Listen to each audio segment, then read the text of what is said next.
Welcome to the Bass and Brews podcast, your weekly distraction from other high-quality podcasts. And now, your host, Alex from Swamp Rat Fishing, and the co-hostess with the mostest, the Jabberhammer, Paul The worst Roberts. one on the show. The worst one on the show, Paul.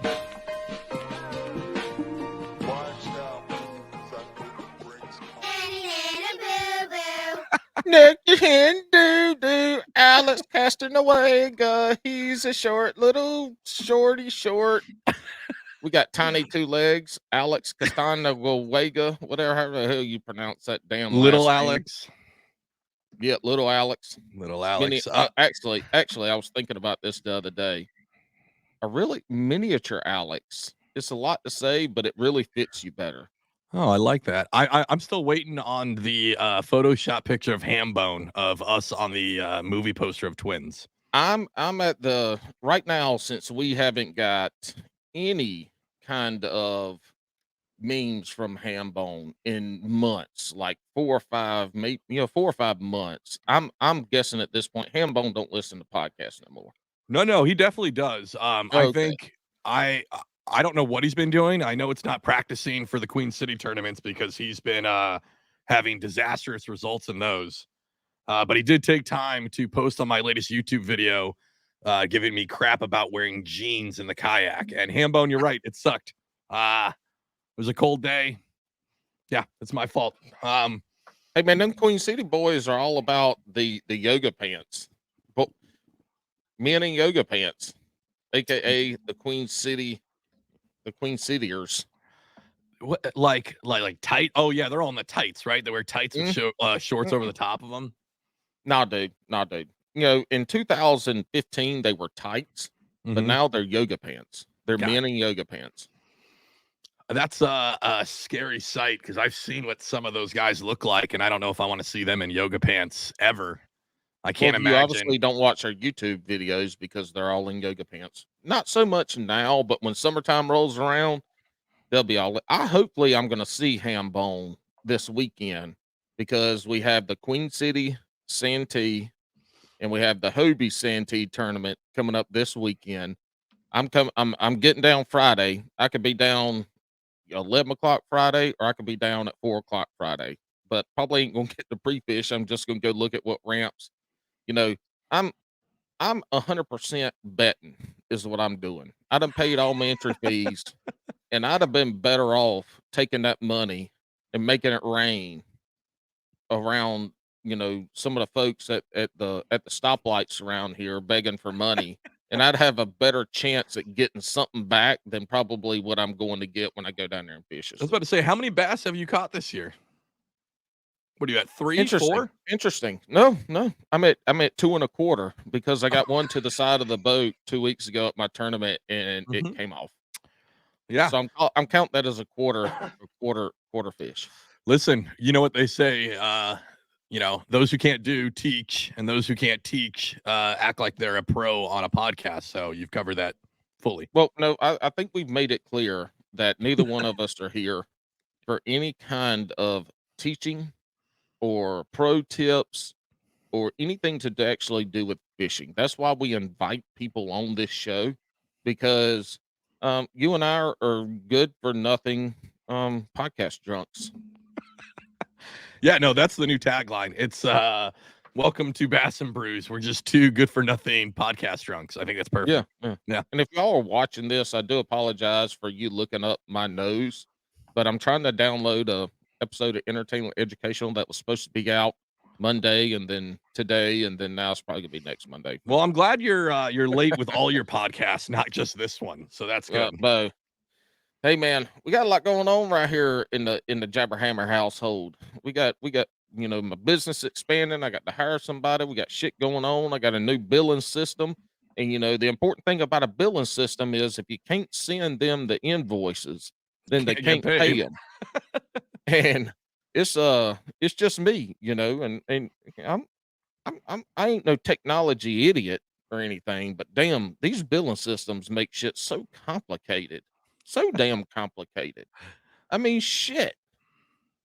So here we are. I'm running late on everything, but it's getting done.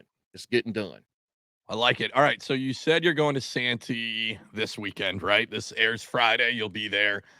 I'll already be there. Well, I will be en route Right. anywhere between 4 hours and 6 hours, 4 hours and 8 hours after this drops. I'll be en route to Santee. So, do you have any plans at all? Obviously, you're not pre-fishing. Are My- you just gonna tag along? I mean, I saw that Bailey's already pre-fishing, so you might want to just like tag around him, just follow behind his boat. You know what I mean? You know, I don't tag around. You know, I do my own thing. I really don't like to fish around people. You know, we've talked about this before. I really don't like to talk to people when I'm on the water. And, you know, if I do end up tagging along with Bailey, it's going to be strictly me going live and watching him catch giants. So Paul's going to be hired as the Serious Angler Podcast cameraman, just getting all that sweet footage as Bailey puts a hurting on him. But you know, with it being me, it'll probably get posted on the Serious Dangler episode. The whole time you're just describing it as it's the camera's just on your painted toes. That's it. Yeah, he's gonna be reeling in like 6, 7, 8 pounders, and I'm gonna be throwing my lures over there, trying to snag it, take it away from him. Snag it It's out gonna of be his like hand. Survivor at Santee kayak style. I was about to say, are there any rules like when he goes to put it on that bump board to measure it? Can you just throw a big old jerk bait and jack that thing right out of the board and into the water into your boat? Not only do I think that would be quite illegal, I'm pretty sure Bailey would probably get quite angry.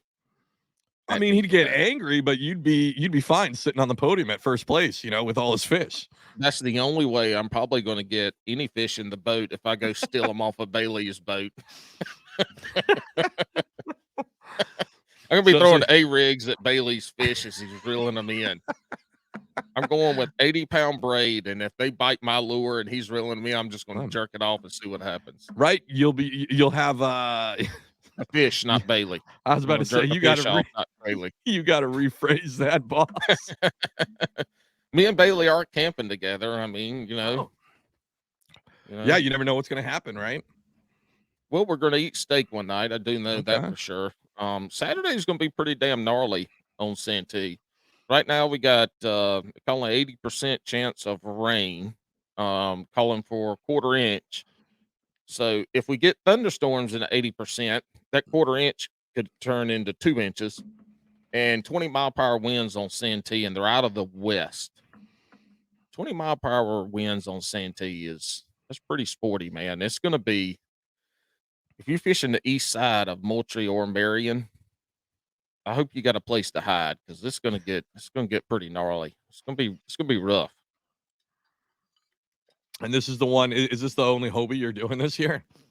Yeah, this is the only national trail I'm doing this year. I'm lucky I'm being able to do this one, and that's kind of my plan. You know, I'm gonna do a national trail that's close. KBF had Murray that was here, but I couldn't make that one work, and I'd rather fish the Hobie and Santee anyway. Right. But yeah, that's the only national trail I'm doing. And with the guy got going on business, probably if I get a chance to travel and do any more national events, it's going to be down the road a little bit more. But I enjoy getting to be able to do at least one, because we get to see a lot of people that have been on the podcast. Obviously, Queen City has their tournament going on Saturday. And it's just a 1-day tournament for those guys. So I'll get to see all of our Queen City homies. And yeah, and you know, just going to go down and have a good time, get a chance to fish. And when you go down to Santee this time of year, I mean, the chances of a double-digit bass at Santee this time of year is, I mean, it's there. There's a higher percentage than average to be able to go down there and catch a damn fish of a lifetime. This is like my favorite time of year. I know a lot of people talk about fall being their favorite. Like I fucking love spring fishing, because once those conditions get right, pretty much no matter where you're at, right? Like you have the opportunity to bust a PB at any point, because they just get so fat. They're fat. They're fat. They're shallow. Yep. You can see them. See, here's the problem with me in this time of year in the spawn is I'm colorblind. So I can't see shit. I can't see nothing in the damn water. You got a green fish. Yeah. you got a green fish and brown water, and I'm green, red, orange, brown, colorblind. So I It's don't the see same for nothing. you then. Yeah, Like it's just normal look, fishing. it's normal fishing. I'm out there Yeah. fucking blind fishing like a damn idiot. What I tell, um, I, I I had our local tournament director. I went out a few weeks ago on a Saturday, and I wanted to hop into monthly, and it was closed. And I was like, "Hey, damn man, they closed. You closed the monthly early. So I thought we had how much ever time to hop in. So I can open it up." I was like, "Hell yeah, open it up." He's like, "Good luck." I'm like, "Yeah, I'm like a bum out here searching for half smoked cigarettes in the parking lot, looking for fish." Well, I love this time of year, and it's we just so everybody knows, we will have a guest on here shortly, probably, but um so I thought about how I love fishing the river that I fish, especially in the spring. And Hey, what's so the name of the river? Is it actually River X, or are you yep. just trying to be all uppity in your No, britches about no, river? it's river, go fuck yourself. Yeah. Hmm. Yeah. Yeah. Very Well, I mean, you're in Jersey, you're in South Jersey, so I I mean, am. I'm sure we could go. I'm going to go find it for next week's episode, and I'm going to out your river, and But I'm going to go back and look at all your YouTube videos, and I'm going to give yes, out waypoints of all the places that you're not catching fish. perfect. So I figured why I kind of came up with this idea, one of those shower thoughts, right? Like, Was your pecker in your hand? no, No, not that time. it's a A shitty lot of shower. folks, like, I film a lot of my videos on the same area, obviously, because I love fishing there. So what I'm gonna do this spring is every single week, I'm gonna go out and I'm gonna fish there. I'm gonna break down exactly what I'm doing. And I'm putting way more effort than I normally do to like let the viewers know exactly what I'm doing. We got a sweet title. First video should be coming out Tuesday. And it's called Riding the Tide. So, and I'm gonna show everything from March 28th all the way through. So, Yeah, so we could either be talking about your sex life that week or your oh, fishing that week. oh God. God damn it, Paul. Hey, thanks, Paul. I was real nice about your podcast. I said really nice things about it. I try to plug this little artistic endeavor, channeling my inner outer realm, and you make a sex joke. Solid, Paul. Hey, that's okay. I holler out Bass and Brews numerous times because this is it right here. This is what we do. It We is. this is what we do. Bass and Brews.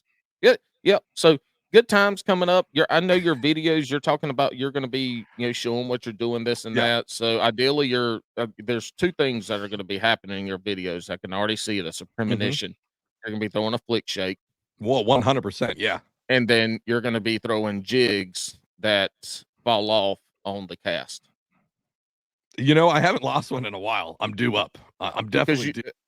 after I chastised the shit out of you for the Yeah. last 6 months, you finally learn how to tie a knot.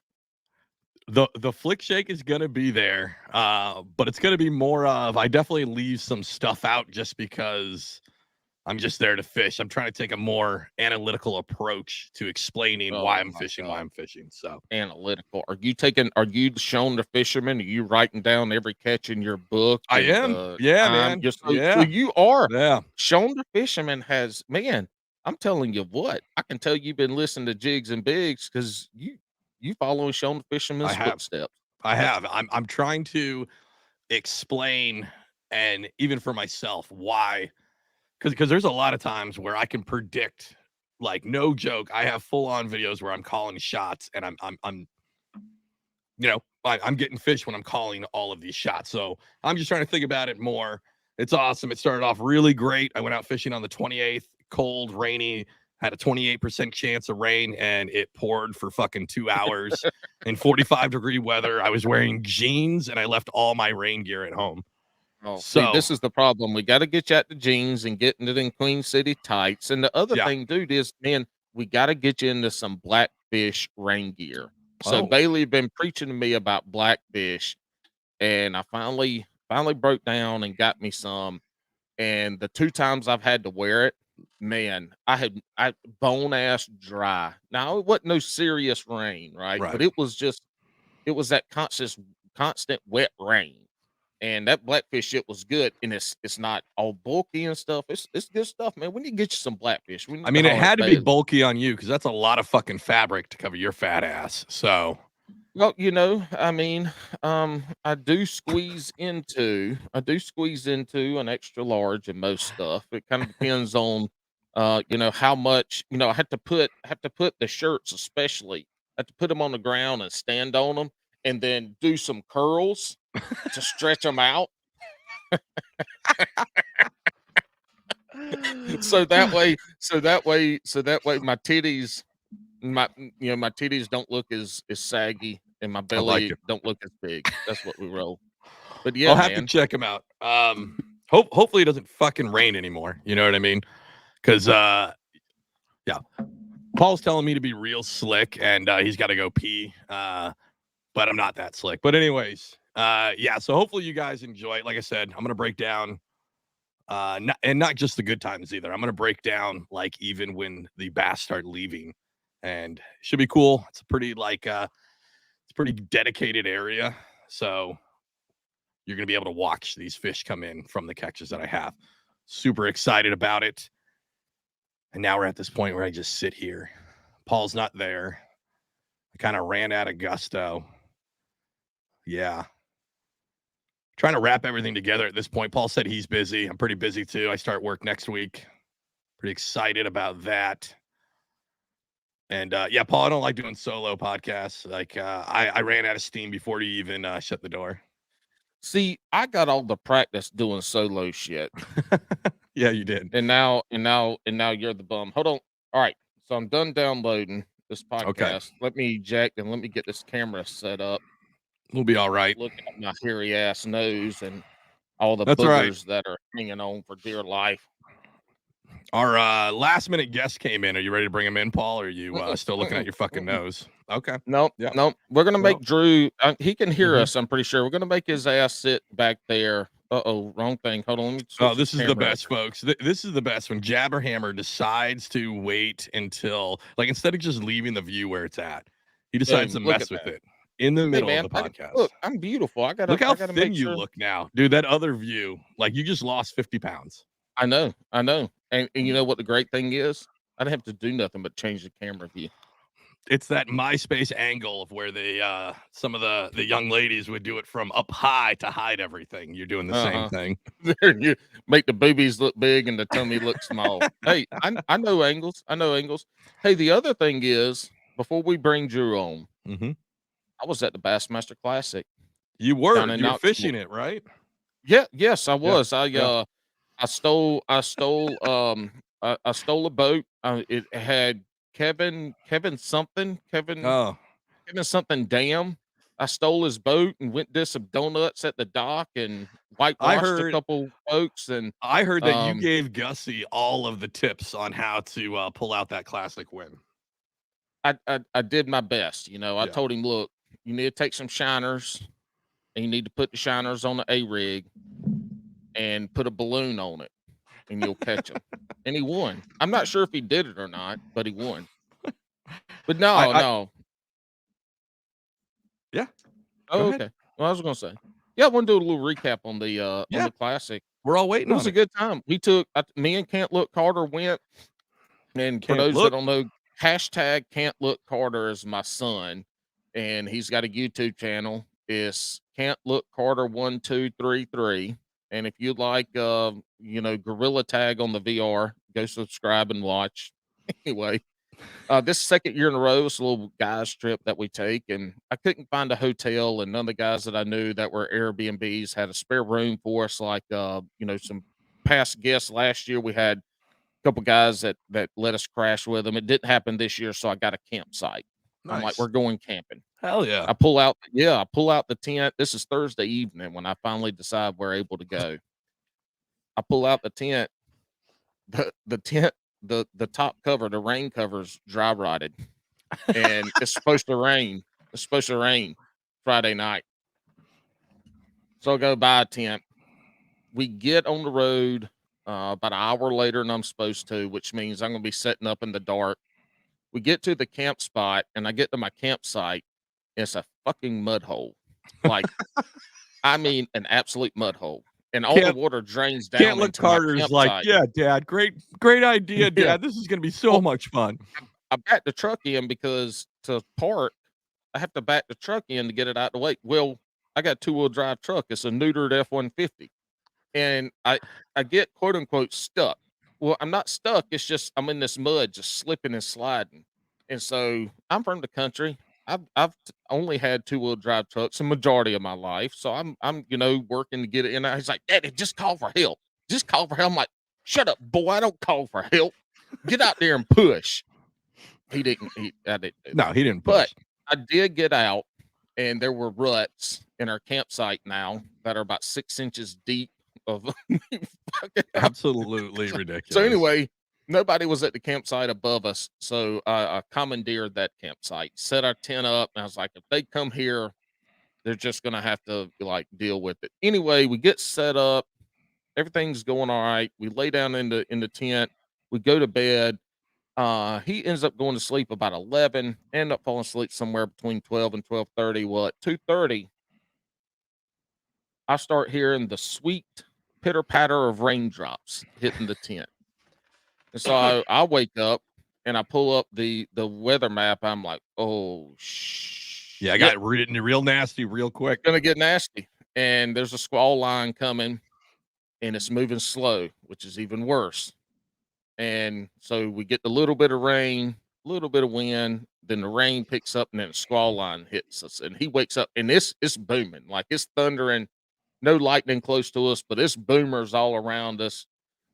And he wakes up and he's getting a little worried. I'm like, look, dude, just chill out. It's all right. It's all right. As we progress, a squall line hits us and the wind is gnarly. The tent's like a heart. He's like, Daddy, are we gonna blow away? I was like, boy, I hope we don't blow my fat ass in here. If it is, it's bad. If it blows this tent away with me in here, we in trouble. But the squall line passed, rained heavily. We had a couple lightning strikes that were super duper close. Like, when the lightning strikes around your house, it rattles the windows. Yeah. Well, I've never been in a tent before that it rattled the tent, and we had a couple of those. But everything was good. I'll tell you what, this tent that I bought is a Coleman. I can't remember it's I think it was $120 tent from Academy and a Coleman. So you can go look at it. But we stayed dry. Not once. We had a little condensation come from the rain tent that kind of dripped in through the mesh top. Mm-hmm. But that tent did amazing, man. Did amazing. We made it through that. We got up. We got in line to go into the Classic at 9:00, which is an hour early, and it was wrapped around the building. We finally got in. It was great, man. I got I wanted to go to really meet a lot of people that have been on the podcast, that have been guests, co-hosts, folks. Some I have met, some I haven't. And so we did that. The first person I ran into 5 minutes in was Jimmy Washam, who was MLF, won the MLF belt a few years ago now. First guy I talked to, met in person, got to talk and catch up and shoot the shit. And that was really cool to meet him in person. And he's fishing all 9 of the opens now. But yeah, just got to end up meeting a lot of people. I'm not going to name them all off because we need to get Drew on here in a minute. But it was great. Got to meet a ton of folks that have been on the podcast that I hadn't met before. Bass Queen, right? Yeah, Edie. Bass Queen Edie. She came up and touched me on the back and was like, oh, Bass and Brews. And we hugged and we took pictures. So it was great to see Edie. And like I said on the post, I think that's the farthest Bass and Brews guest that I have met in person. Not where she was out of Cali, right? No. Edie's out of, I think, Wisconsin or Michigan. Okay. One of those weird states up in the northern Midwest area. So got to meet her, got to see a bunch of other folks. It was a good time. The only thing I bought, and for those of you that are listening, this is going to be kind of a show and tell, so you can go watch. He's just really killing it. He's killing it with the podcast game today. There are people walking around this with all these rods and all this fishing shit. The only thing I bought this toadfish hat from Pluff Mud Princess, right? I think, Katie. And I got this because Carter wanted the hat and I'm wearing it tonight. But the only other thing I bought is this gripping stick, and it is a pet hair broom for carpet and hardwoods. You're an idiot. And this is the so everybody's walking around with fishing poles, and I'm walking around with a big ass a 5-foot green stick. You look like some dude who got confused, and you were like, "Is this Home Depot?" No, I'm in Bed Bath and Beyond, the Bed Bath and Beyond Classic. I'm here to buy when they shit say clean shit. Man, when they say beyond, they really mean beyond. These dudes got a whole bunch of fishing poles.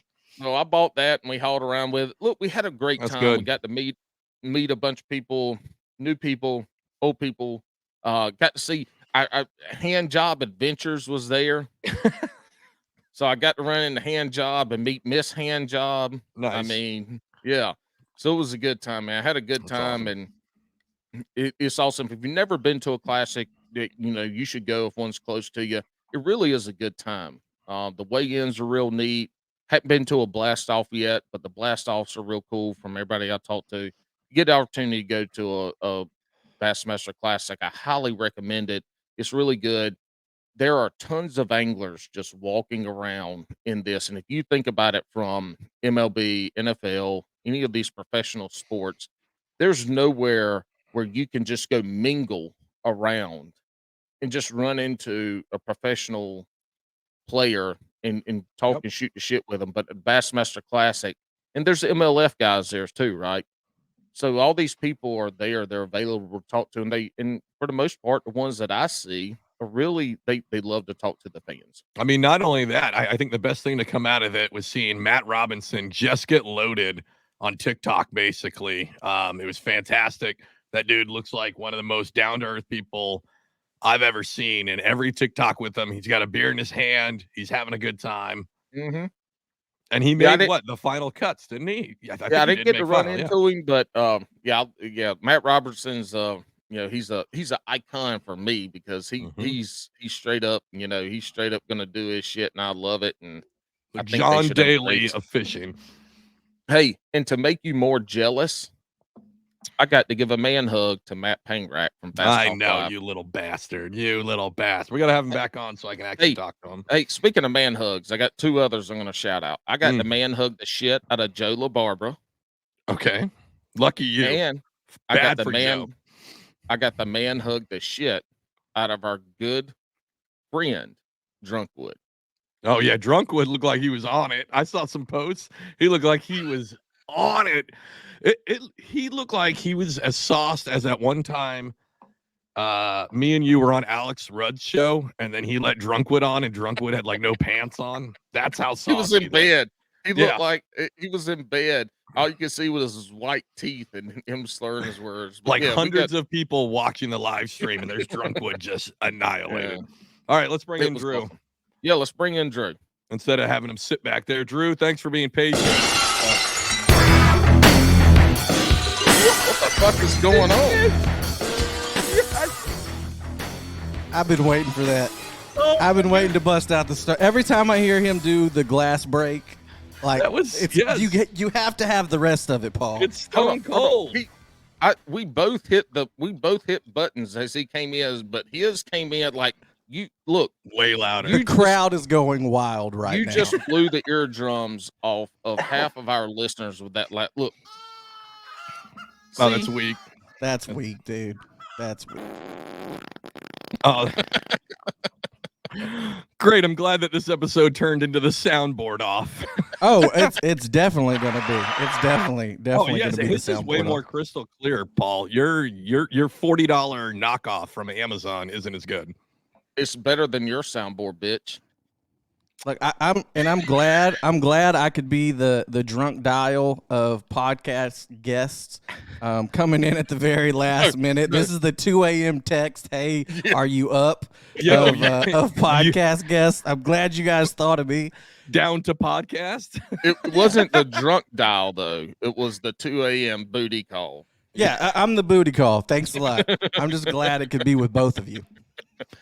Yeah, well, thanks for coming on. Again, we had another guest lined up. It didn't work out, but that guest will be on next week. They had some health issues with their family. Nothing serious, but had to cancel last minute.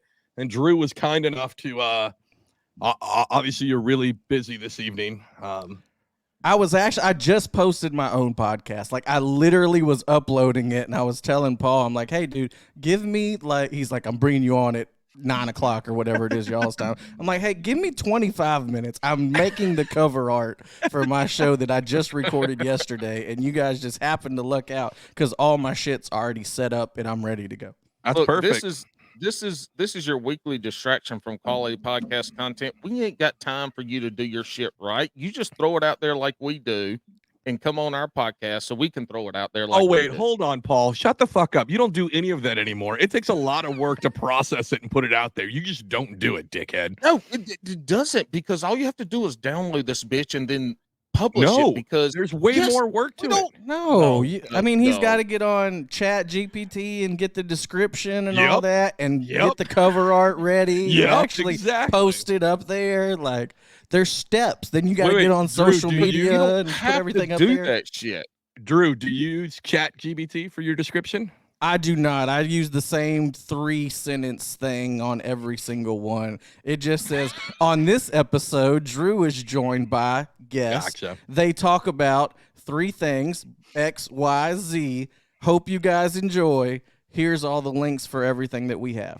I'm just so y'all know, this Drew is a repeat offender here on Bass and Brews, but this is Drew, the host of the Paddlers Playbook, which is a redfish saltwater fishing centric podcast, but he does dabble in the freshwater world, but is kayak centric.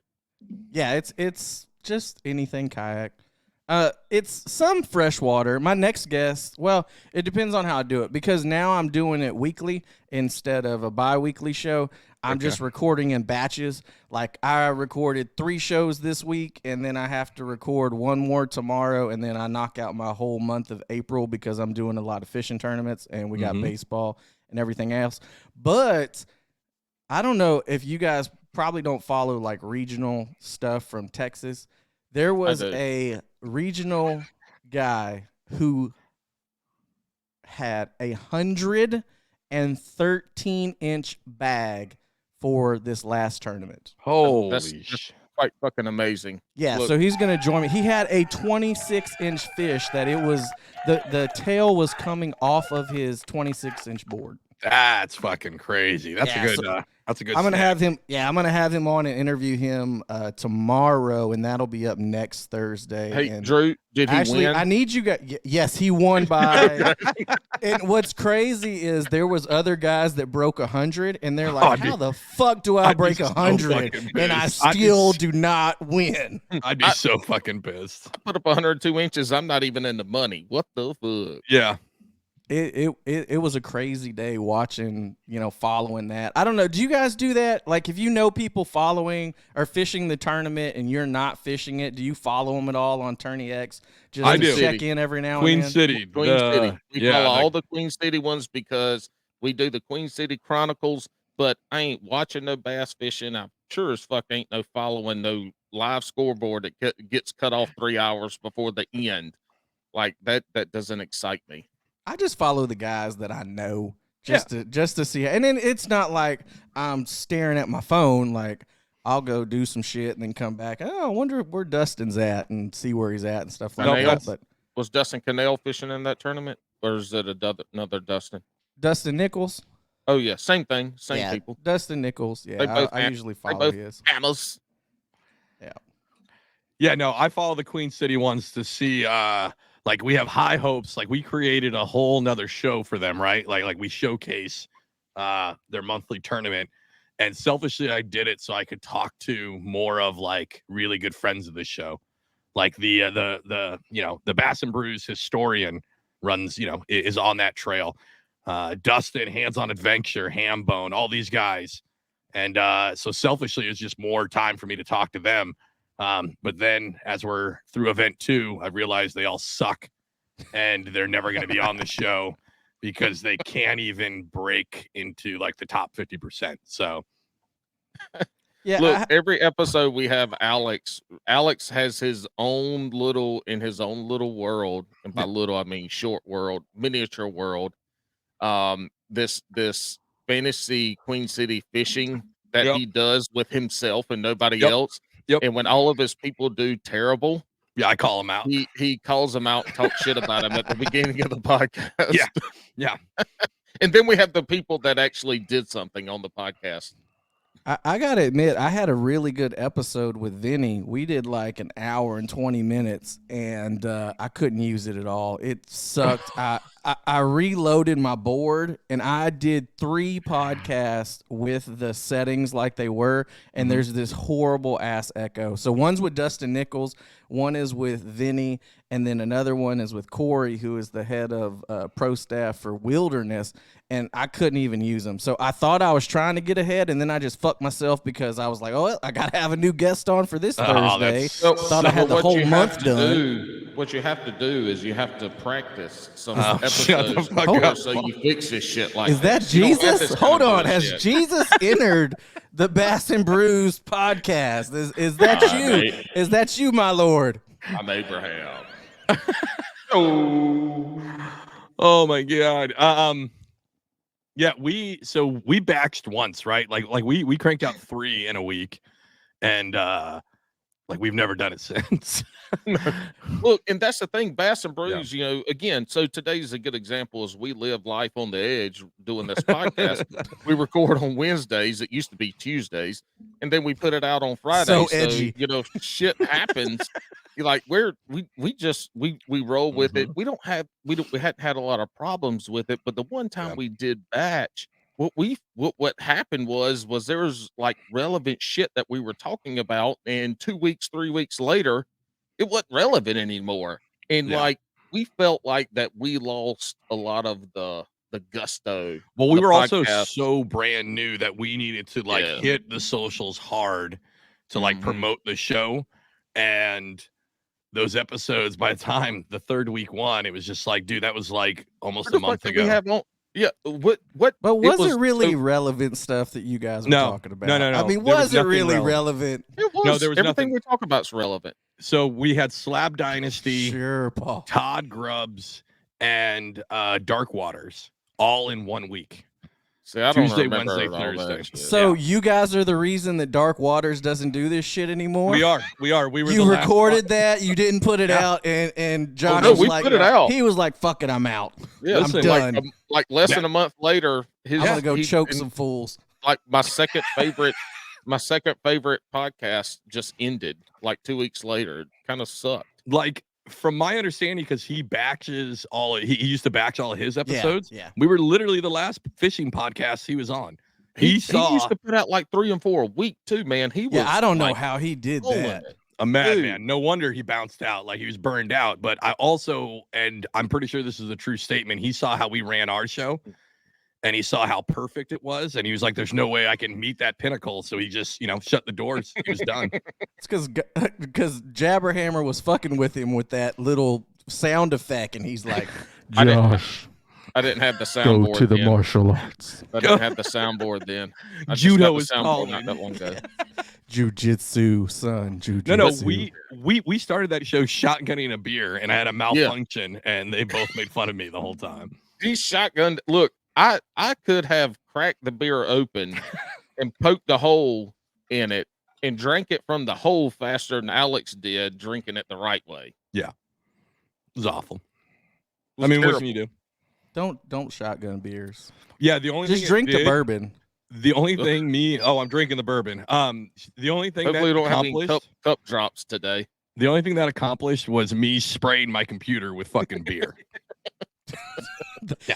That's not a good thing. That No. is not a good thing for podcasting. No, lessons learned. We all got to start somewhere. And then he learned with how great we are that he had to just quit. He knew that he couldn't match it.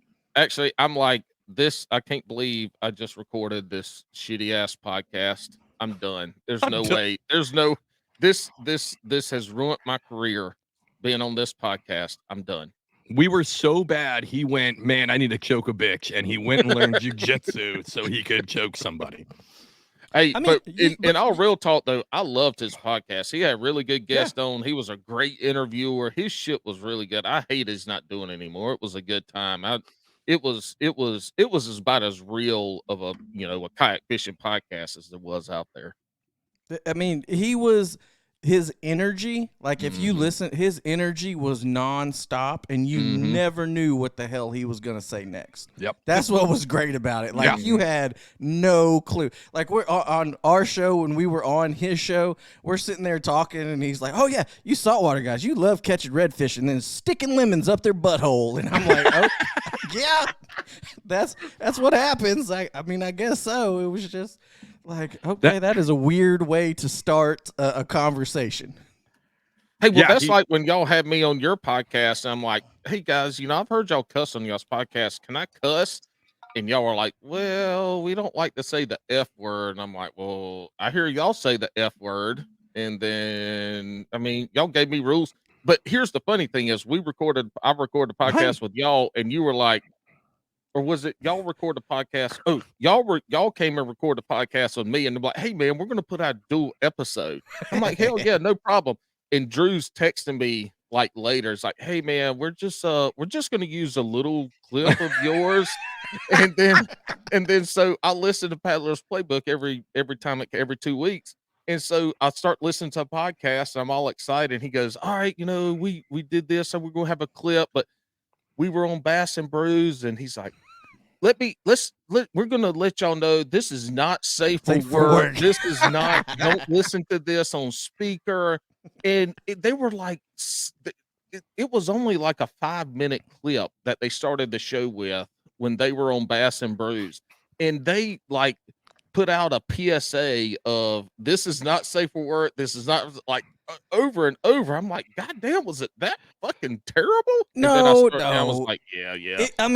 It was that terrible, but it's because like I've got an 8, 10, and 13-year-old, so I'm conscientious about what they're hearing, because I don't want the 8-year-old to be going to elementary school and his teacher says something and he's like, "Well, my dad said, well, you're a fucking idiot." Well, like, then why I is just your don't kid, want that to happen. Why is your kid listening to your podcast? He's not. That's the thing. I don't want anybody in the car listening to the podcast. He can listen to their podcast. He just can listen to Bass and Brews podcast. Yeah. I don't want anybody listening to y'all's podcast. I was telling Jab. I was telling Paul. Well, no, not. I don't want anybody to know that I'm listening to your podcast. How about that? I'll share it with my fishing buddies. But I was telling Paul the other day, I'm like, I've been listening to y'all show more at work, but I have to close my door because I'm the director of rehab, and there's like I have a certain I have to keep a certain profile, and I'm like, I have to close your door. And he's like, well, I bet your therapists are wondering what the hell are those two guys yelling at him about? And I'm like, yep. They're like, who's that guy yelling at Drew that smokes 2 packs a day? And the other one sounds like he can cook some mean ass collard greens. Like, who is yelling at Drew in his office right now? And it's the Bass and Brews podcast. That's it. That's us. That's who's screaming at me. Hey, your brother Chris, though, you sent me that picture, and your brother Chris has got Bass and Brews playing in the garage on the damn loudspeaker. That's my boy right there. Chris Turner's my boy.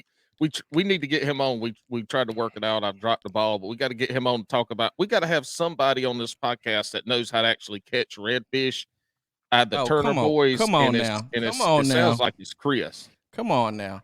Listen, Drew, you missed it. It's those who can't do teach, and those who can't teach host a podcast. So there you go. I've taught my brother. So I mean, reason he's catching redfish is because I had to show him. And you taught him to quit fucking with the fish. Yeah, quit in the live well. Just leave the bitch in the live well. Yeah. But we listen to you guys all the time. I'm a fan of the show. Like I don't just say that. Like I listen to the show, everyone that comes on. Like I'm Jabber. I love you to death, man. But you disappoint me, not liking the wrestling. Like Alex is the dude with WrestleMania is coming up next weekend. Dude, my wife is so mad. Ready. My wife is so mad. I've already told her, I'm like, listen, do you know what this weekend is? She goes, I think I saw it. It's one of those stupid man soap opera things, right? I'm like, yeah, it's fucking WrestleMania. And you know what that means? And she's like, what does that mean? I'm like, it's 4 hours. And she goes, okay, well, that's Saturday. I'm like, it's 2 fucking nights, Saturday and Sunday. And she's like, oh God, I got to listen to you all fucking night go, oh shit, look at this. And I don't give a shit. And look, love he hadn't told her yet. He has to pay for it. No, you don't. It's on No, Peacock. it's bro. Peacock, It's man. on the Peacock. See, that's how Peacock, bro. long it's been since Paul has been into It's on the wrestling. Peacock. There's This ain't no AEW pay-per-view. Get out of yeah, here. we're not buying all in over here. or Hey, anything Drew, like I that. remember when you and your son would go to those after work, like in the backyard or in the barnyard wrestling matches. It is a machine. used to It is go an old machine shop. Like they Yeah. still have the pulleys and stuff hanging from the ceiling. Hey, didn't you say the guys be coming out from work like busting tables and cleaning up the restaurant? They show up in their restaurant gear and rip it off and One get of to our wrestling. one of our favorites had his Popeyes uniform on, walking to the back, and I'm not joking. And we cheered for him like it was freaking stone cold. Like Hell yeah. it is so fun. And you were talking about the Bassmaster Classic. We went to WrestleMania last year in Dallas. Hell yeah. And Stone Cold came out and stunned Vince McMahon, and the top of Texas Stadium blew off of that sucker.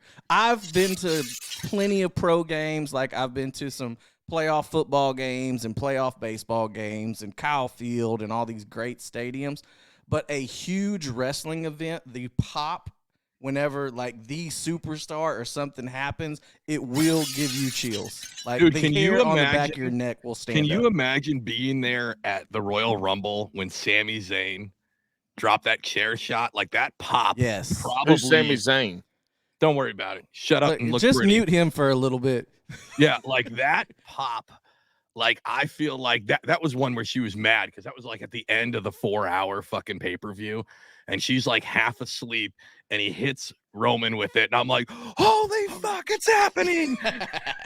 When Edge came back at the Yeah. 2020 Royal Rumble, that's the loudest I've ever heard a stadium, period. It was at Minute Maid, and we were there, and when Oh, Edge's shit. music hit, it was crazy. So I told my son, like, it's our thing. The wrestling's our thing. He doesn't really like fishing, except for he's 13 now, and he's like, Dad, I think I want to go out in the kayak. And I'm like, okay, cool. Hell yeah. But wrestling has been our thing, and I always told him, if one of the big four come to Texas, I will take you.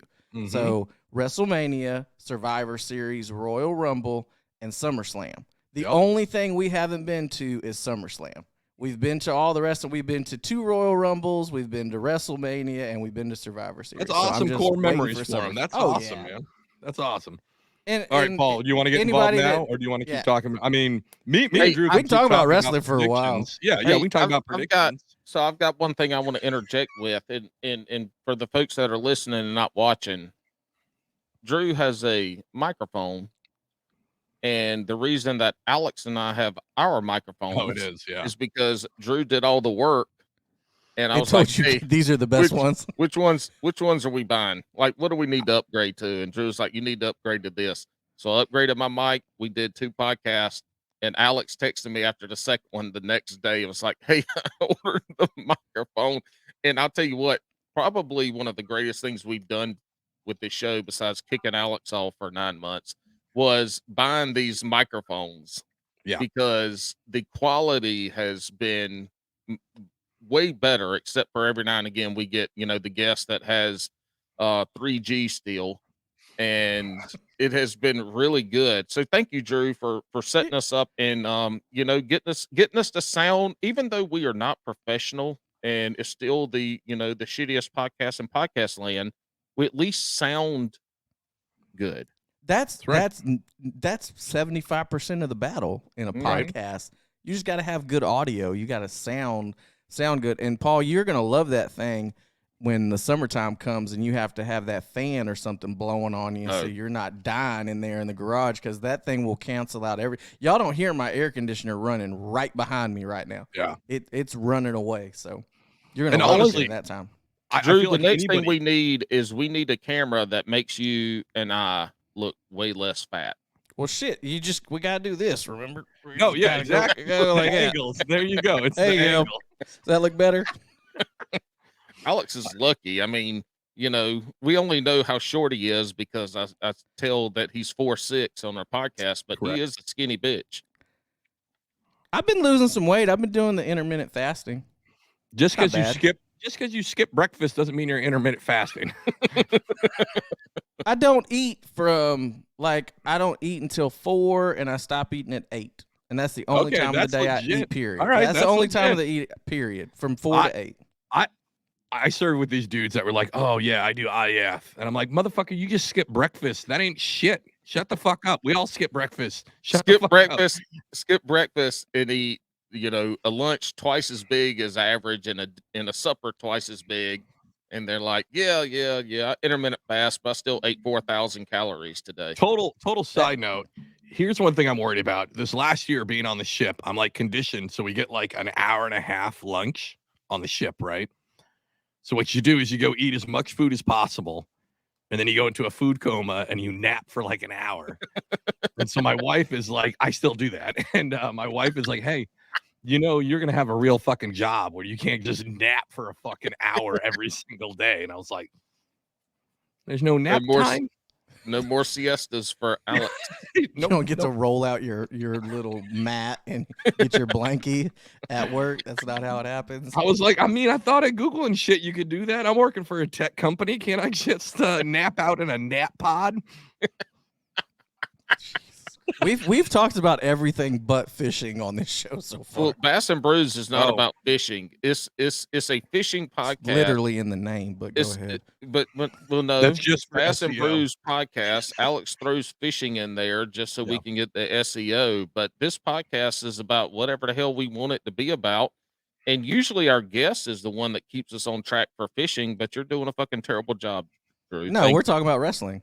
Yeah, exactly. Okay. That's fine. The Bass and Brews wrestling podcast. I mean, we could talk about why the hell you could say you're so country, but you've never owned a 4-wheel drive truck. Like, no, I didn't say that. I said most of mine were not 4-wheel drive, but I did have a Chevy S10 ZR2 that was a badass little 4-wheel drive truck. Man, I took that thing in places that should have never come out without it being towed.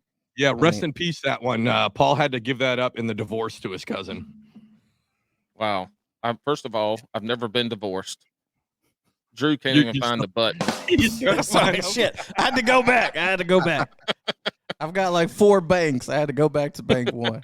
Oh, mine costs like a fifth of yours, and I got 8. I got 12 banks. Oh, I only have 4 like with stuff on there. There's about 80 of them. Paul's still using the same old stock ones. He doesn't put. Paul, new is that what your truck sounded like when it wasn't stuck in the mud but wasn't moving? Is that what it sounded like? Look, I like how you said I wasn't stuck. I just couldn't drive.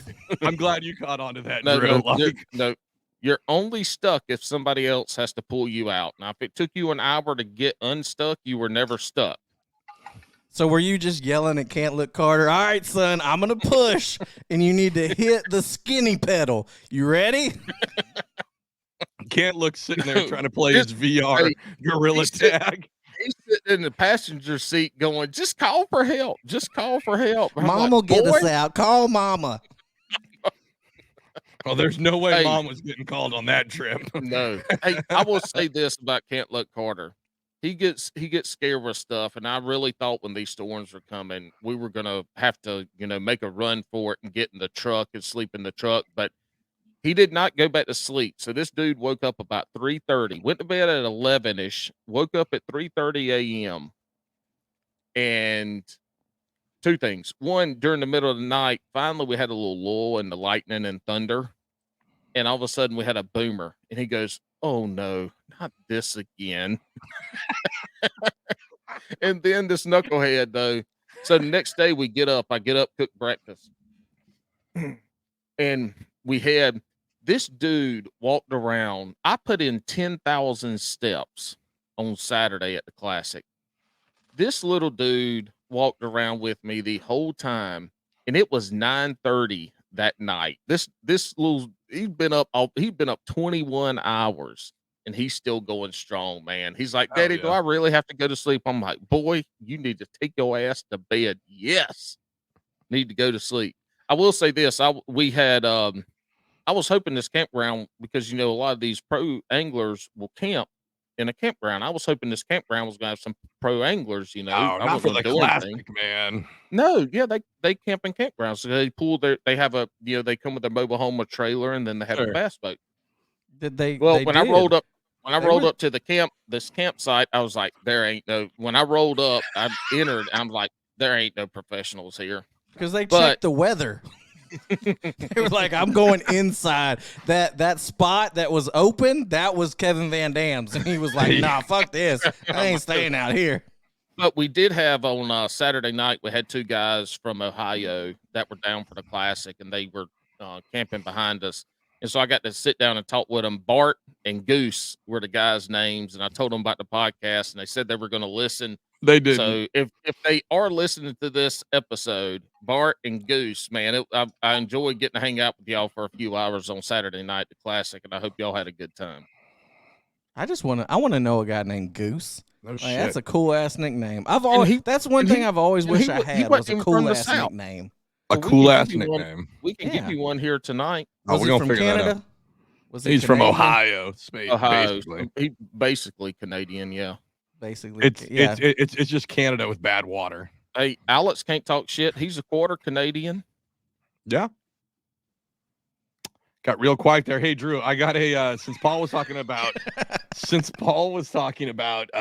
promoting the show, right? So how about this, Drew? Have you ever been spotted in public due to the podcast?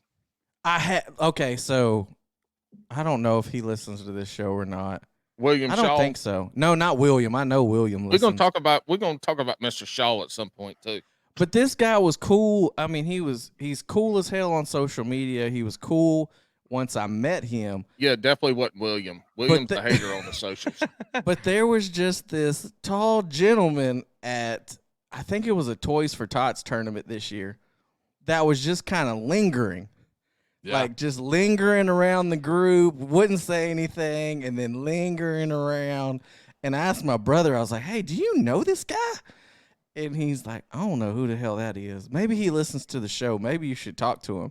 And I was like, well, maybe he don't listen to the show and he's just a weirdo. Like, I don't want to just go talk to the weird guy. It's 2023. It could be anybody. Yeah, so finally he just came over and he started talking. And then when he said his name, I noticed it from social media and our interactions there. And I'm like, oh, hey, what's up, Todd? Like, I didn't know this was you, blah, blah, blah, blah, blah. Like, had to joke around about it and, like, put a circle around your face. Oh, okay, yeah, now I know it's you. But it was a good 30, 45 minutes of just lingering without saying anything. And that was the only, like, really weird kind of noticing for you should say. Yeah. Like, Paul. Go ahead, Alex. Hey, did I tell the story about the boat ramp where the guy recognized me? I can't remember if I've told it on an episode yet. Yeah, I think you told a few weeks ago. I think you said something about it. Right, I don't remember if it was on the podcast or when we're. It might have been afterwards. So anyways, I'm like loading up. Hey, Yeah, real like, quick before he gets into this, me and Alex always talk after these podcasts, and we're always hammered, and we're talking about business and doing shit. Yeah. And it's then awful. and then neither one of us can remember what the fuck we talked about. Like we have some really good ideas, but we're not recording or taking notes, so the motherfuckers just disappear. All right, just to interrupt again because I know Alex wants to say something, and you were just talking about being hammered. I think the most hammered I've heard Alex on this show is when y'all had Coach on. By the end of the episode boy. with Coach, you boy. were snookered there, buddy. You were hammered. Listen, when I yeah.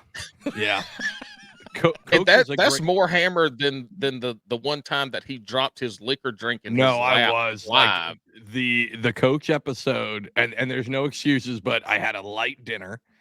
And by that I mean it was a lot of light beers, and then Coach is great to have on, but that was like a Paul show. Paul had a connection with Coach. I was just kind of along for the ride, which meant I drank a lot.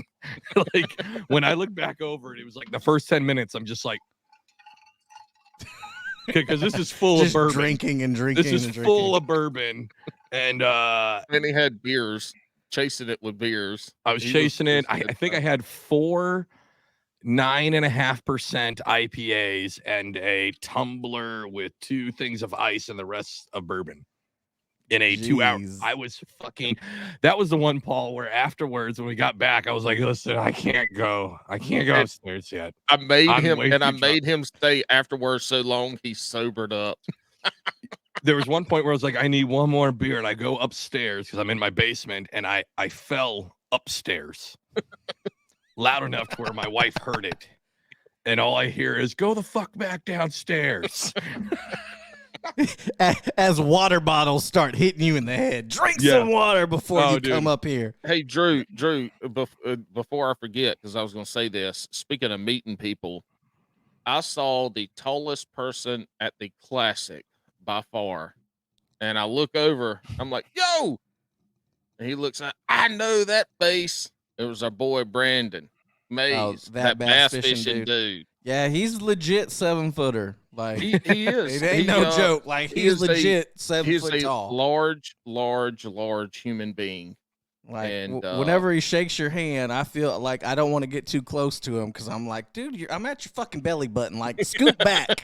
We do not have to hug each other. Just give me some dap and go on. I don't need like the handshake hug thing. I'm like, dude, my nose is in your belly button. Please You stop. give him a hug and you come out like I got some lint from you. It's horrible. We hugged. I popped. It's the only man alive I've ever hugged that. I popped his glasses. His glasses were the interchangeable lenses. They popped out because I came up to the bottom of his boobies. I mean, Alex would have been lucky to come up to his knees.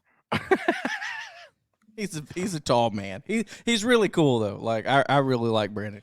He's really cool though. I will say this, back to the Classic real quick and get noticed. I did have quite a few people holler out, "Y'all look." Y'all look. No, you didn't. No, you didn't. Yes, I had at least 3 or 4 people go, y'all look. Jordan Marshall was one of them. He's like, y'all look. I'm like, yeah. Good times. I actually have more people mistake my brother for me than anything else.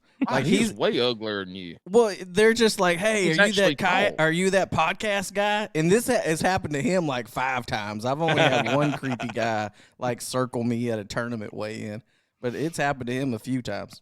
Hey, I can't wait to meet William Shaw in person because all the shit he be talking on the internets. And then you said, man, he's quiet as hell in person. I can't wait to man hug. I'm going to man hug a fart out of William Shaw. You probably could. His head might pop though. He's bald as shit. Like you said when I took my hat off, you're like, damn, you're bald as shit. Like he's bald as shit too. Like really bald. It must be some of that Southeast Texas shit right down there, and the water or something in the water make y'all go bald.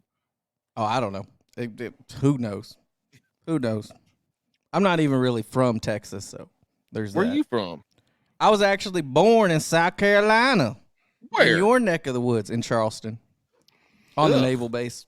Oh, okay. But then my family is originally from West Virginia. So I've got like West Virginia, South Carolina, and Texas. There was like no way I wasn't going to have a thick-ass accent of some kind. No, you got some wrong turn in your blood then. Maybe. Just a little bit.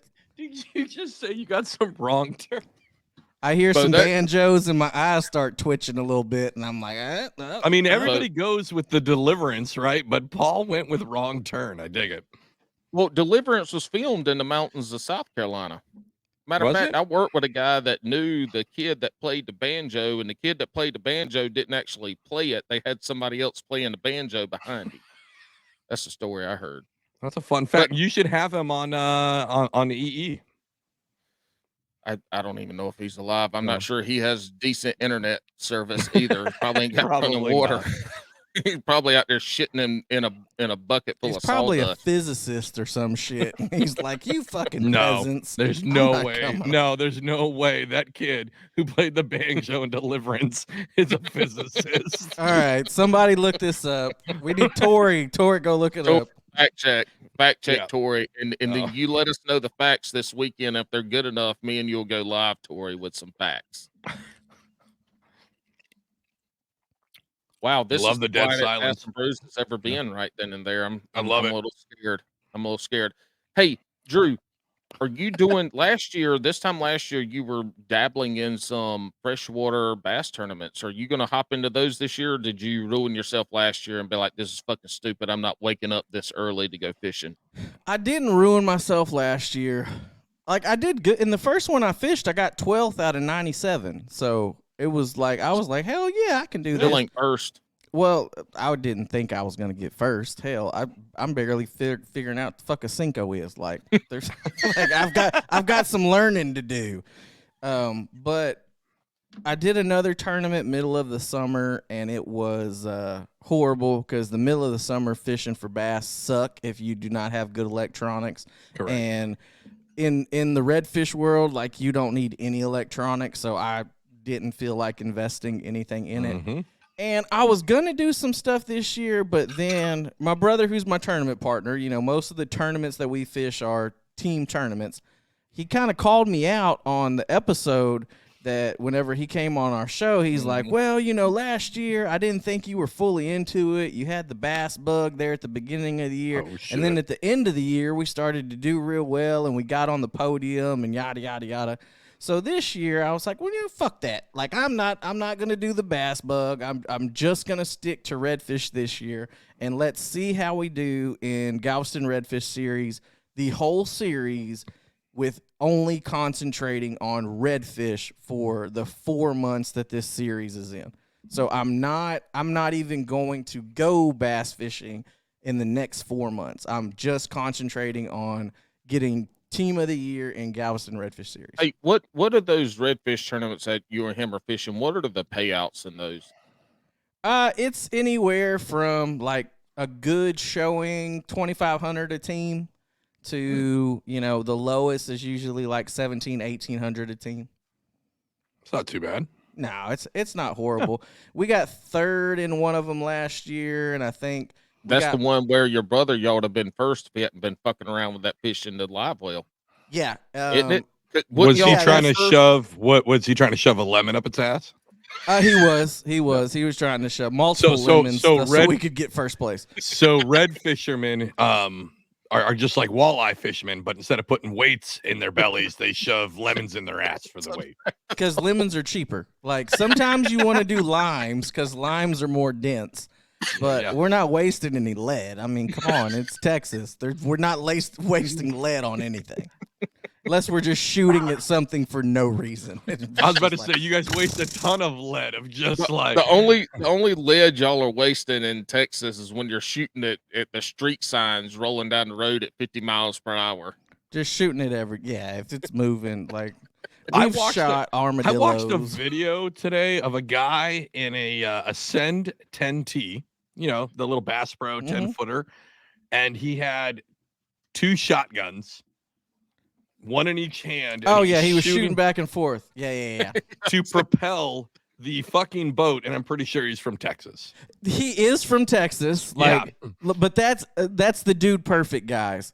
But the Dude Perfect guys are from College Station, Texas, which is like an hour away from me. So him doing that probably wasn't just for the camera. That was like, hey, I wonder if I can fucking shoot these and I can go. It wasn't just for the show. Like, he probably actually wanted to see if he could do that. That's not safe gun ownership either, and that's a waste of money shooting all them bullets. He's lucky he didn't flip that damn TNT. Them bitches flip like it ain't nobody's business. The only reason it wasn't safe is because he didn't have on his life jacket. That's it. Like, he didn't have a life jacket on. Welcome to the kayak world. You can propel yourself with shotguns, and the only reason it's not safe is when you don't have a fucking life jacket on. Yeah, I mean, he wasn't doing anything else wrong. Just go shoot the water with a shotgun. No, I think that's perfectly fine. Yeah, and you know what? If he doesn't want to wear a PFD, he doesn't have to. You know what? He just has to have it on the vessel. That's it. On the vessel with a whistle. That's it. I saw the whistle. He had the whistle around his necklace. He was fine. He was good to go. I fucking hate that whistle. We brought that up I don't know how many episodes ago. I hate that fucking whistle law. It's the worst. Well, it just has to be a signaling device, so you can have an air horn too. Hey, I'm not packing a fucking air horn on my boat. Why not? Dude, pack you an air horn, and then that way, like, as soon as the game warden rolls up on you, you can be like... Yes, sir. I got my signaling device. Here's my life jacket, my fishing license. And then he rolls up and like, sir, I'm pretty sure your signaling device has run out of air because you just blew it at me for a whole minute and a half. And then do it again. No, it's good. And it's like, we're good to go. And he's like, here's a ticket.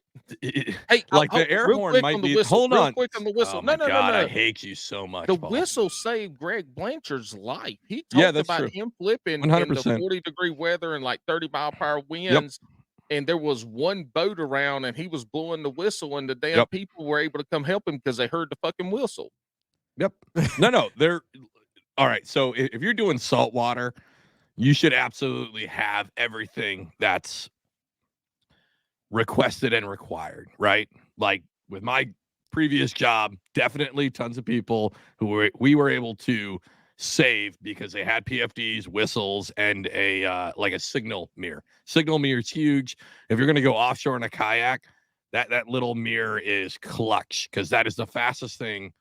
Like that, even the signal device, like using an air horn. If you're sitting up in a 65 helicopter from the Coast Guard, we call it a whistling shit can. You can't fucking hear anything. The thing is so loud and it whistles, right? So it's going to be hard to hear that. But if you use that mirror to shine that light into the pilot's face, they will find you instantly. I need to get a mirror. Yeah. Like for real, because some of the places we fish, I could be out there blowing a whistle until I fucking pass out. Correct. And all that's going to happen is the cows are going to look at me like, what in the hell is making that noise? Look, they're going to think it's feeding time, and they're going to come to the bank. Not a single boat or another kayaker is going to be back there. Like nothing's going to happen. Nope. Honestly, that mirror has done more than a fucking whistle or an air horn has done, right? Or a dye pack. Dude, Alex just dropped some juice because I don't think I have ever heard. I don't listen to them all, but I listen to a lot of podcasts about kayak fishing, fresh and saltwater. I don't think I've ever heard anybody talk about having. It's not a requirement for kayaks to have a mirror. That makes sense having that mirror because that flashlight. So when I was a wildland firefighter, when we would be far away from people, and we'd have lookouts, or you'd be a lookout, and you'd be trying to find the folks that that you're looking out for, and you could talk about radios, but you couldn't see. We're down there in these yellow and green shirts on, but when they take that flash mirror out and you could flash that mirror, you could see them from miles away on top of that hill to where they were and pinpoint to where they were and give good feedback. So that's damn, Alex. Look, hold on. You didn't get the na boo-boo for that one. You got a real claps on that one. That's a good one. Take your when it comes to freshwater, fuck all that shit. Leave your PFD at home. Just go out in your fucking chonies and hope for the best. Like that's what I do. Alex goes out in a banana hammock. He never shows that though because he's, he doesn't want people to see his short legs. I was impressed. It's been like 6 episodes since Paul's told us he was a firefighter. Like it's been a while. It's usually every other, like every. Hey, and it's been a long time since I said kayak catfish too. So, but okay. So, what type of firefighter were you? Because I don't know if you're saying like wildlife or wildland or what are you saying? Wildland. Wildland. Land. WILDALAND. Wildland.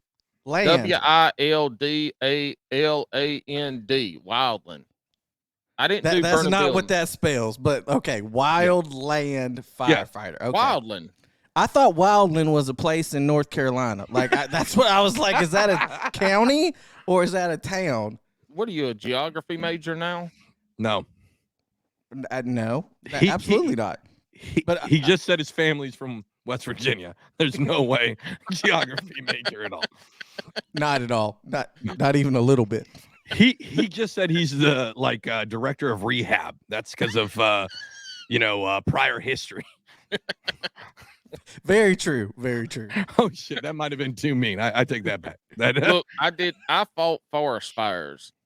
Now, what? If the house was on fire, say that again. Forest fires. So if the house is on fire, I called the fire department and I got my kids, my animals, and my wife out.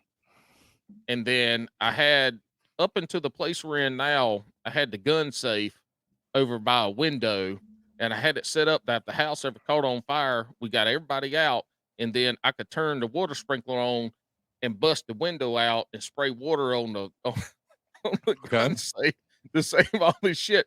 But look, if the house is on fire, I'm calling the fire department. If the woods are on fire, I'm putting on some shorts. I'm going out there in my flip flops, and I'm taking care of business.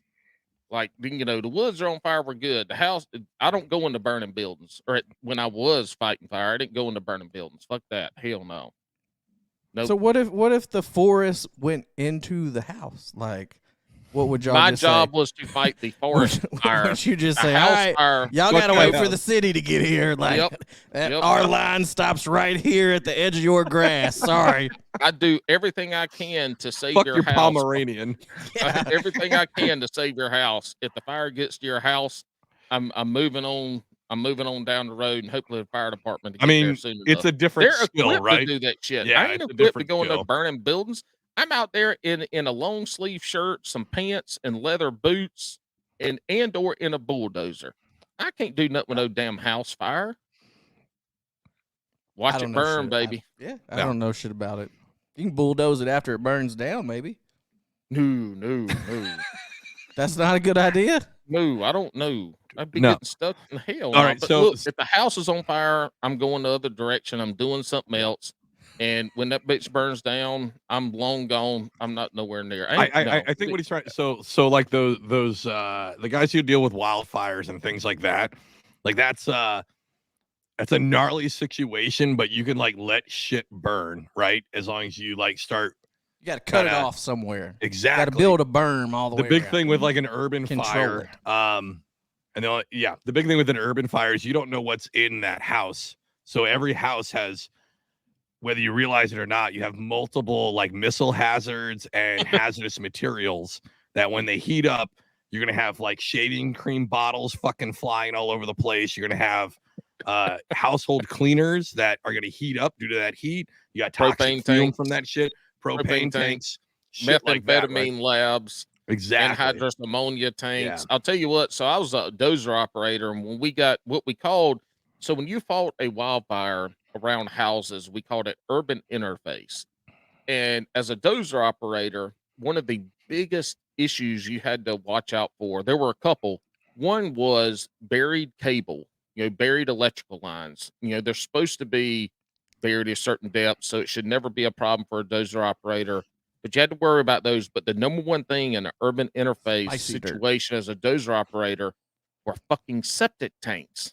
Because if you rolled over a septic tank, you would fall in and your shit would be stuck. That'd be a problem. Shit. Now, fighting fire in Texas and Oklahoma as a dozer operator was fucking wild because you were always around these oil wells. Well, these oil rails would have these, 200, these electrical lines. They're supposed to be buried, but a lot of times they are not. So if you were rolling around your bulldozer and you ran over one and went over it, I'm like, well, what's going to happen? I was like, it'll probably blow you up. Maybe it'll fucking tear up the top. God, well, how the fuck do I know how deep it is? Like, well, you don't unless you hit it. I'm like, oh, you'll find out once. Mm-hmm. You find out real soon. Yeah. But it's different. Yeah, I ain't do burning buildings. I did. The woods are on fire. We're happy. I'm good. We're rolling with it. We're not happy if anything's on fire, Jabberhammer. Yeah. Fire is good for the ecosystem. 100% good. Now, out of control fires are one thing, but fires are good for the ecosystem. The reason we have, I'm gonna say this. I'm off my fire soapbox. The reason we have these fires that are super out of control. Part of it is environmental, and a lot of it is we have been suppressing fires so efficiently since the 1950s that places that would have burned and not had any issues naturally are not burning. And so now you have 50, 60, 40 years of growth and you can't control them. You can't do anything with it at all. Hey, speaking of fishing again, Alex, are you going to try to hop into any tournaments this year locally? You gonna try to hop into one or two? I know you got a local club up there. Why did you ask that fucking question? You've never asked me that question ever. Because what's fun in it now? It's got to be something about being short or not being able to tie a knot. It's got to be fucking one of them. No, Which I one just is want to it? know because I think we have referenced it before, and you said Yeah. that you maybe were going to hop into some. All right, So I so didn't know if you're going to dabble into a little bit of competition this year or not. I like how on guard I am that I didn't realize it was like an honest question. I'm just He's like, "Where's the fucking joke, asshole?" exactly like I'm a battered spouse at this point. I'm just like no, yeah. So we do have the South Jersey Kayak Bass Fishing Club. I think that's their name. I'm not going to do the whole thing. I was thinking about it, but with the new job, I need to concentrate on that. I'm doing a kind of a completely different thing than what I did in the military. That's kind of got to be my focus. But they do have a couple local tournaments that are real close to me on bodies of water that I'm pretty confident in. So I'm going to do those ones, I think. So has your apprehension of not doing other tournaments just been the schedule, just your schedule? Because you're so infrequent, maybe on a boat, maybe at a Motel 6. Like there's been everything back and forth. I mean, so last year, obviously I was on a boat in a Motel 6 last year, so I couldn't do it. I was in Cali. There's no way. And then the year before that, Hey, Alex, I had to go tinkle. Can you start over and say what you just said? Nope, you're fine. No, you're fine. You interrupted him. Yep. So that's normal. So I kind of wanted to do it like that year before I left, but I did have that I found out I was going to be deployed probably like 9 months before I did. So I wanted to get into like my favorite spots. I wanted to bass fish the shit out of my favorite spots, and those weren't on that tournament trail. And I just wanted to like focus in just to sounds weird, but just to be able to carry that good place when I left. And then before that, I wasn't good enough. Now I think, again, there's a couple on the trail. They have 3 opens that are on bodies of water that I think I could do pretty well at. So I'm going to try to do them. It all depends on my schedule, but yeah. I honestly think that once you get the tournament bug, it ruins you as a fisherman and it makes you a much better fisherman. So here's the thing. I want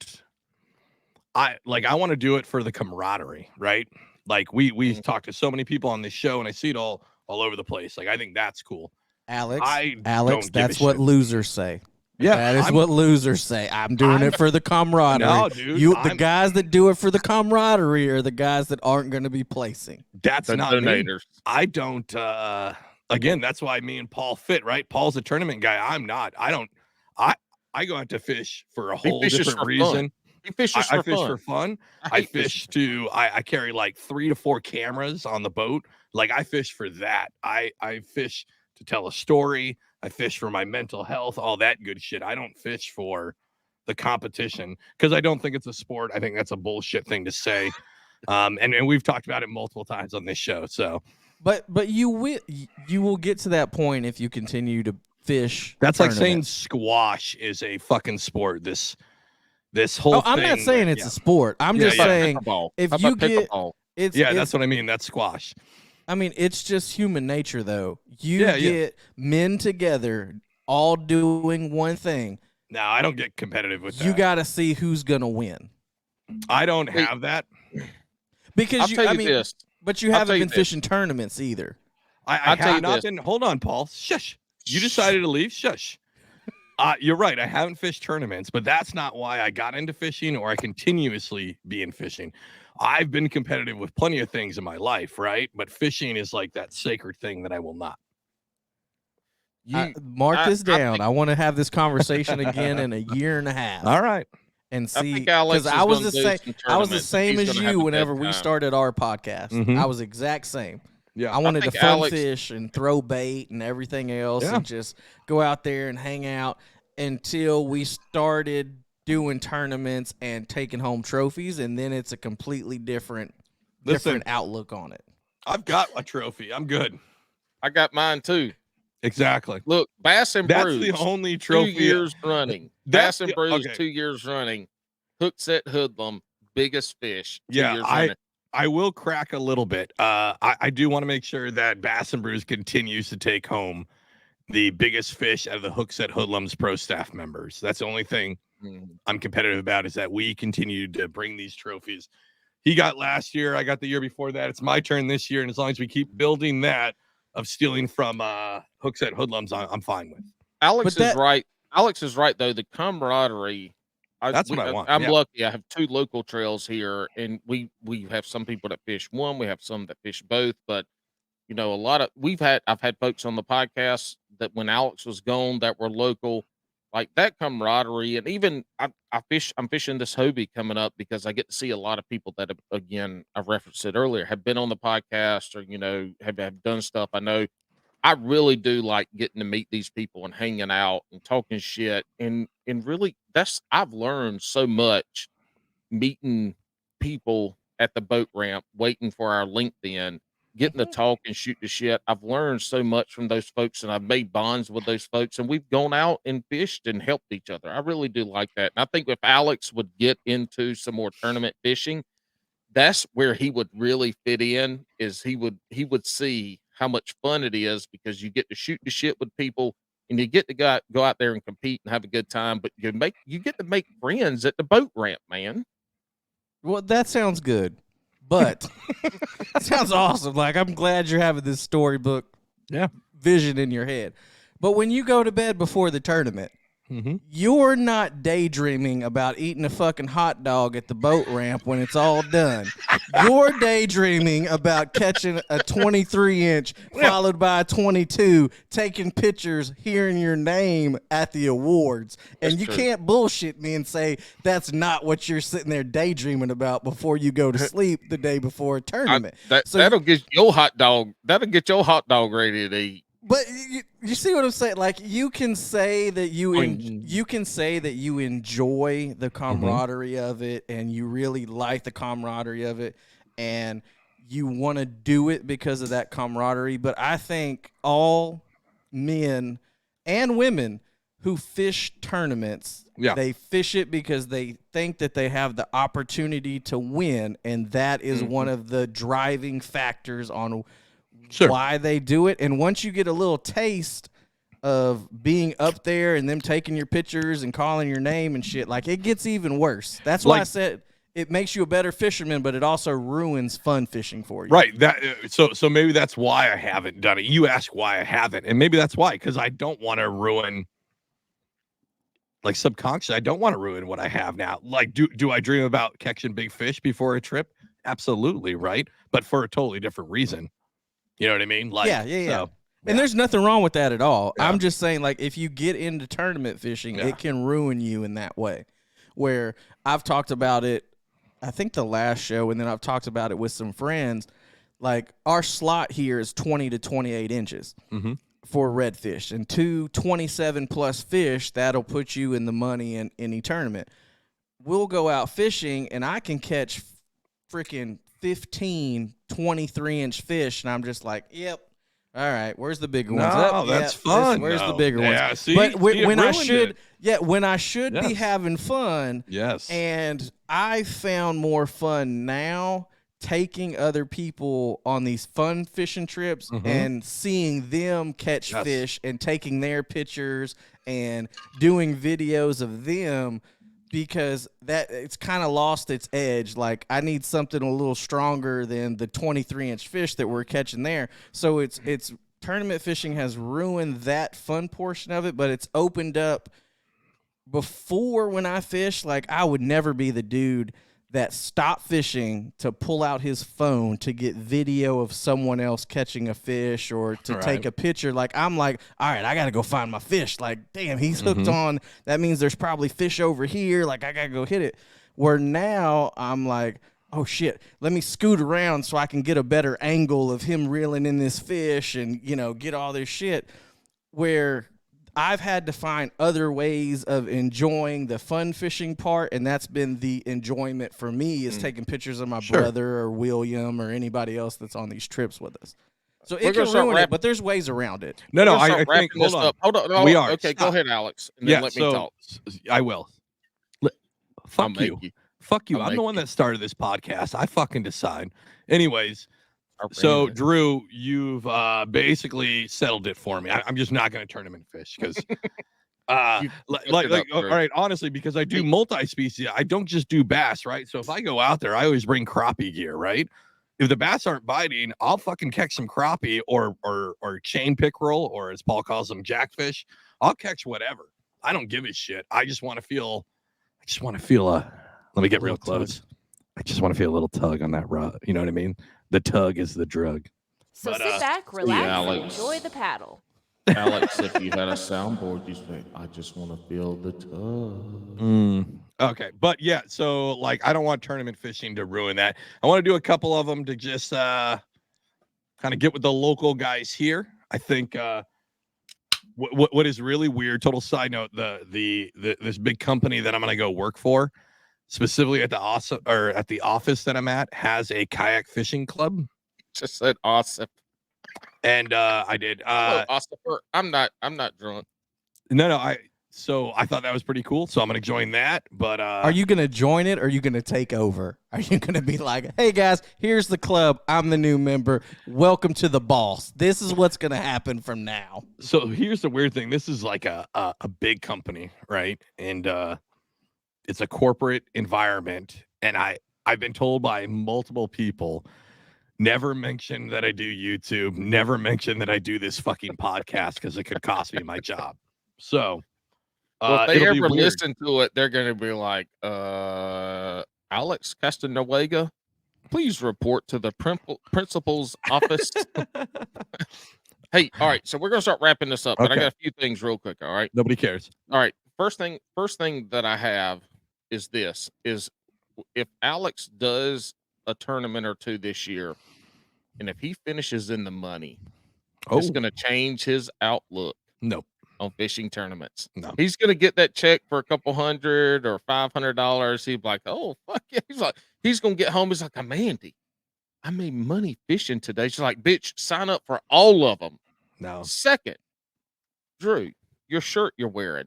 You lean back in your chair and it made your titties look bigger than mine. So thank you for that. But secondly, you're welcome. Is that a pocket?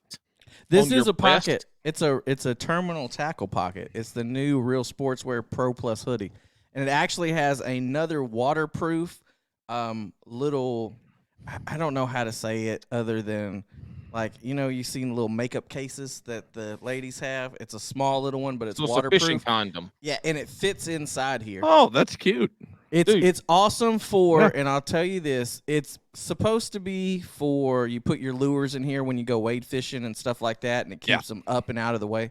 Mm-hmm. But what I use it for, which freaking sucks, because I hadn't had any other, thing that helped with this. If you go fishing in Texas in the morning, you have your sunglasses in the truck. You're going along. It's cold in the truck. You get out. You put your sunglasses on your head because you're launching before daylight. You get out there. By the time you pull your sunglasses off, they're covered in water and condensation and everything else. Well, if you're like me, you don't wear anything else cotton on your whole fucking body except for your underwear. Like, you can't get anything to wipe off your lenses. So what I've been doing is I've been putting the lens wipes inside this pocket. That way I can take them off. I can wipe off my lens and put them back on. But he's talking about actually putting a lens wipe inside the neck right here that comes off, so you can just do them like that. Andrew's got some really cool stuff from Real Sportswear, and this is the lightest fabric you've ever put on your body in your life. I'll say this about that pocket. I like that pocket, but as a kayak angler, if you wear a full PFD like I do, that pocket's kind of useless because that bitch is under your PFD. Secondly, that's why jerseys in kayak angling kind of suck, because you put all those jerseys on and they cover up. You got to put everything on your arm. You got to put everything on your arms, right? Like start tattooing your face. No. Yeah. The key marketing spot for a kayak angler is right here. They're always going to have that over the shoulder shot, and they're going to see the back of your forearm. That's the money spot right there. Hey, all right. Speaking of this, we got a couple things. unless you make it to the podium and you don't have a life jacket There on you or go. anything, and you're just There you holding go. a fish out in front of you. Listen, if kayak anglers are gonna be such dicks about PFDs, I want you to wear them at all times. At all fucking times. At the weigh-ins. At the weigh-ins. At the weigh-ins, everybody has to wear. Everybody's just holding on right here, like shoulder pads in football. They're just holding on to them. The whistle has to be out. The whistle can't be in your pocket. It has to be hanging out. Oh, gosh. Hey, as they're calling your name, you got to blow your whistle to come get your trophy.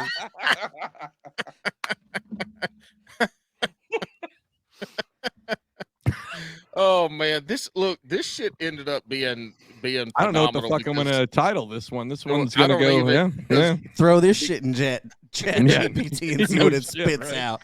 It's like Stone Cold meets Wildland Firefighter in West Virginia. Chat PT's gonna do this. This is the only thing it's gonna put out.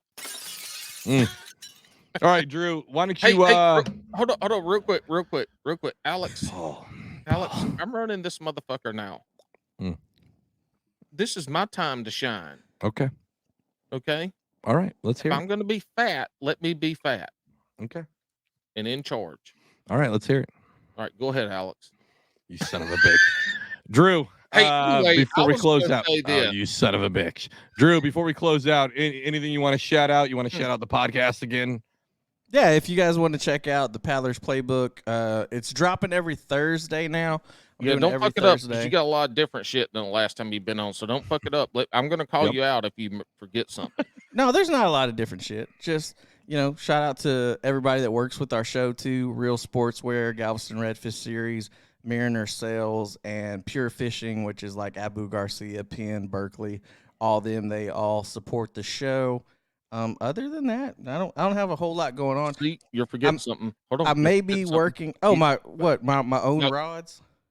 Well, Turner Rod Co. Fuck them rods. Until I get me a rod to test out, fuck them rods. But what I was going to say, speaking of jerseys covered up by PFDs, you have a Paddlers Playbook. Oh yeah, I got a Paddlers Playbook jersey out there. Just check out any of our social media, Instagram, Facebook. You can order them and they come custom with your name on the back. They got Bro Staff down the side.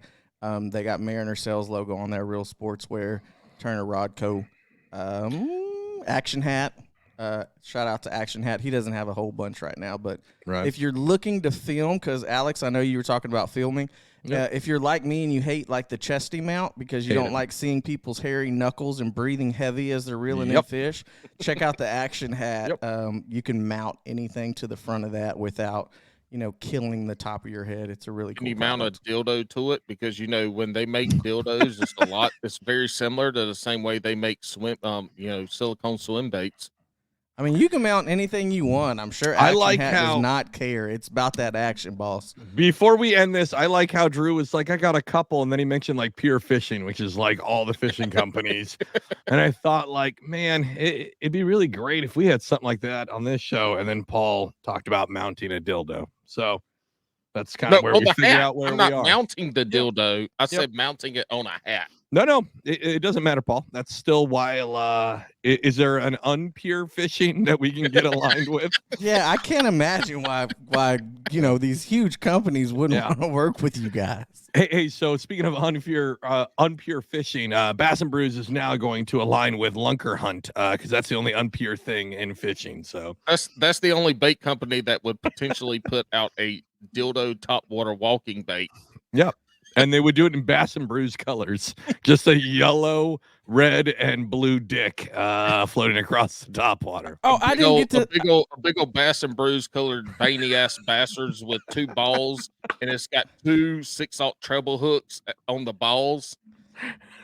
Speaking of that, do you guys have the episode up with fresh baits on the YouTube channel that I can go check out? Because I want to see the picture of the bait that they drew that was supposed to be Jabberhammer. Is that on the Bass and Brews YouTube? It is. Well, no, not on the back. It's on the Swamp Rat Fishing channel. Okay, I'm gonna have to go check that out because I want to see what that bait actually looked like. It's glorious. I actually was listening to that in the shower, and I was like, man, I've got to soap off twice. Like, wait, why were you? Have your pecker in your hand? I was listening to you guys in the shower. You guys don't listen to music or podcasts in the shower? No. No, Not at all. that's weird. No. Why is it really? I mean, okay. I shower with my wife, so I mean, I don't need to listen. Well, that's to something fucking else. weird too. Wait, Paul. Every time you shower with your wife? I shower twice a week, man. Over showering is bad for your skin.